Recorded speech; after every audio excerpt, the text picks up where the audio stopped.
আজকে আমরা শিখব সরল করা অঙ্কের বদমাশ নিয়ম নিয়ে। ঠিক আছে, কি বললাম?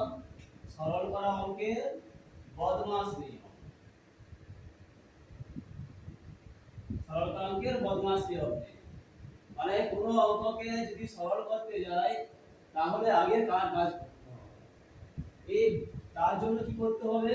আমাদেরকে এই বদমাশ সম্পর্কে জানতে হবে। ঠিক আছে, তাহলে বদমাশের বি মানে হচ্ছে ব্র্যাকেট, যাকে বাংলায় বলে বন্ধনী। ও মানে হচ্ছে অ, যাকে বাংলায় বলে এ। বি মানে হচ্ছে ডিভাইড, যাকে বাংলায় বলে ভাগ। এ মানে হচ্ছে মাল্টিপ্লিকেশন, যাকে বাংলায় বলে গুণ। এ মানে হচ্ছে এডিশন, যাকে বাংলায় বলে যোগ। এস মানে হচ্ছে সাবস্টিটিউশন, যাকে বাংলায় বলে বিয়োগ। তাহলে প্রথমে কার কাজ হবে? প্রথমে কাজ হবে বন্ধনীর, তারপর হবে এর, তারপর ভাগের, তারপর গুণের, তারপর যোগের, তারপর বিয়োগের। এবার এই বন্ধনী বললাম তো, বন্ধনী তো কটা বন্ধনী আছে?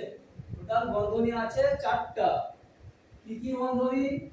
বন্ধনী আছে প্রথম বন্ধনী, দ্বিতীয় বন্ধনী, তৃতীয় বন্ধনী। বন্ধনী কটা আছে বললাম? 4টা। এখানে কটা লিখলাম? 3টা। এছাড়াও আরেকটা বন্ধনী আছে যাকে বলা হয় সরল বা রৈখিক বন্ধনী। এখন প্রশ্ন, এই বন্ধনীগুলোর মধ্যে আগে কার কাজ করতে হবে? এই বন্ধনীগুলোর মধ্যে আগে কাজ করতে হবে সরল বন্ধনীর, তারপর প্রথম বন্ধনী, তারপর দ্বিতীয় বন্ধনী, তারপর তৃতীয় বন্ধনী। যদি কোথাও সরল বন্ধনী না থাকে সেখানে প্রথমে কাজ হবে প্রথম বন্ধনী। বোঝা গেল? তাহলে পরের ভিডিওতে অঙ্ক নিয়ে আসছে।